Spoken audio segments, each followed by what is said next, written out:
พิซซ่ากรอบๆพร้อมอบใหม่ทุกมื้อ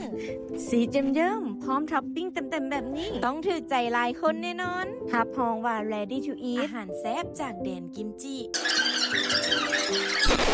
สบายดีปุ้ยขอรีวิวมื้อนี้อยู่กันที่ห้างโนแบนสาขาสะพานทองสาขานี้เพื่อนหากระเปิดเด้อใครได้ไปลองละบอเป็นจังไดมื้อนี้แอดได้มาลองพิซซ่าเพิ่นมีขายเป็นเปียงแบบนี้เลยราคาเริ่มต้นเพียงแต่ 32,000 กีบแอดคิดว่ามันขนาดกำลังดีแถมยังกรอบและก็แซ่บเซฟจนลืมมาสั่งพิซซ่าหน้าหยังใครได้ไปโนแบนแล้วอย่าลืมลองเบิ่งเด้อว่าจะแซ่บคือที่ปุ้ยเว้าบ่เพราะว่าแซ่บเฮาบางทีอาจจะบ่คือกันตอกบกกี้ก็น่ากิน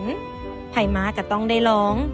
นอกจากนี้ก็ยังมีหลากหลายเมนูให้ได้ลองเด้อแต่อีกเมนูหนึ่งที่ปุ้ยลองก็จะเป็นไส้กรอกชีสไม้แบบนี้เลยชีสยืดๆเยิ้มๆเด็กน้อยผู้ใหญ่กินก็ต้องติดใจแน่นอนเพิ่นจะเฮ็ดให้เฮาใหม่ๆฮ้อนๆควันตัวๆแบบนี้เลย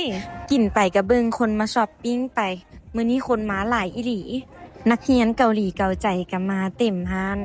กะแนวห้านเพิ่นรวมเอาสินค้าเกาหลีมาไว้หลายแบบนี้เป็นไผกะอดใจบ่ได้แน่นอนต้องได้อยากมาลองซื้อมาลองช็อปอยู่แล้วเอาเป็นว่าไผเบิ่งว่าฮอนนี่ถึกใจคลิปนี้บ่ถ้าถึกใจอย่าลืมกดไลค์กดแชร์ให้ปุ้ยแน่เด้อเพื่อเป็นกำลังใจในการเฮ็ดคลิปในครั้งต่อไปสำหรับคลิปนี้ขอลาไปพร้อมกับบรรยากาศในห้างโนแบนกันเด้อ